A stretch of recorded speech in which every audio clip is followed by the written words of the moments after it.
Bom dia a todos, aqui é o Ricardo Aralios, estrategista do Santander Private Banking. Hoje, quinta-feira, 10 de dezembro de 2020.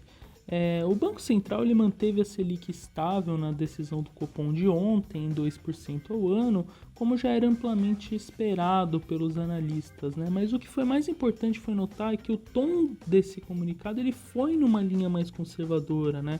Em primeiro lugar, ele tirou a menção sobre haver espaço para cortes adicionais dos juros, né, que nesse cenário de inflação um pouco mais elevada e ainda de incertezas fiscais é bastante importante, tá?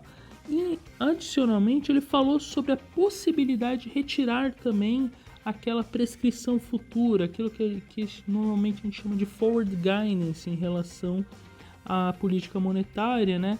Que preveria, né, uns juros baixos e estáveis por mais tempo, né? Então, essa combinação ela deu esse tom mais conservador e, na realidade, as condições para a gente ter esse forward guidance, elas estão postas, mas elas podem mudar em breve. Essa que é a grande questão. Se a gente olha pela questão fiscal, né, se houver a preservação do regime, né, ou seja, não houver o estouro do teto dos gastos, você não ter que fazer um novo programa de auxílio, eventualmente para 2021, essas coisas todas, em olhando para o horizonte relevante, né, da política monetária, que começa agora a olhar também para 2022 em diante, as projeções do Banco Central elas continuam na meta, né? Então ele poderia, teoricamente, continuar com essa política. O que acontece é que, mais recentemente, os riscos eles começaram a ficar um pouco mais assimétricos, né? Então, por isso, essa mudança do balanço de riscos ela começa a ficar mais favorável para uma política monetária um pouco mais austera, até porque o ritmo da atividade econômica ele tem sido bom até aqui, né? Obviamente existem dúvidas se ele vai continuar, mas até aqui ele tem sido muito bom. Então, colocando tudo nesse contexto, parece mais provável que a Selic venha a subir de forma antecipada, né? Talvez ainda até no primeiro semestre do ano que vem.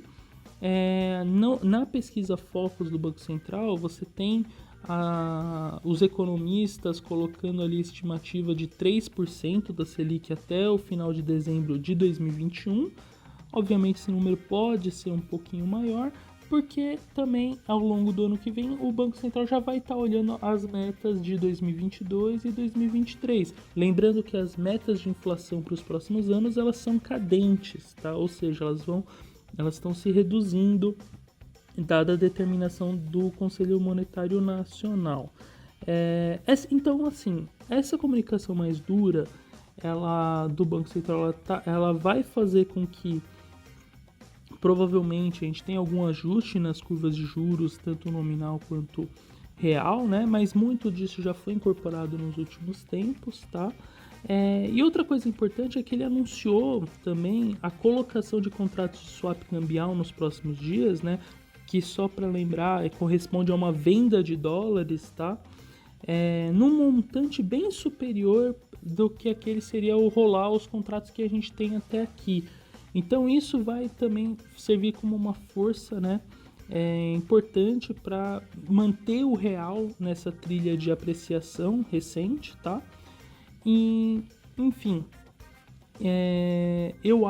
o que a gente acredita aqui agora, passando um pouco mais para a parte política, né, é que o Arthur Lira do Progressistas, ele oficializou a sua participação na corrida pela presidência da Câmara, né, e ele angariou um bom grupo de apoio ali, né, com ele. Obviamente o atual presidente da Câmara, né, que é o Rodrigo Maia, ele está agora se articulando ali, né, depois da decisão do STF que impediu com que ele pudesse, né, ser um candidato, né, à reeleição, no caso, né, agora você tem um movimento de forças ali dentro do Congresso. E o Arthur Lira aparentemente tem tido sucesso, né, em angariar o apoio principalmente do Centrão e tem e tem algum comprometimento também em relação à pauta, tá? Outra coisa que é importante a gente acompanhar, a PEC emergencial, né? O relatório do Márcio Bittar, ele ainda tende a ser ajustado antes de ser entregue formalmente, tá? Mas de qualquer maneira, ele tem alguns dispositivos lá que são bastante interessantes, né?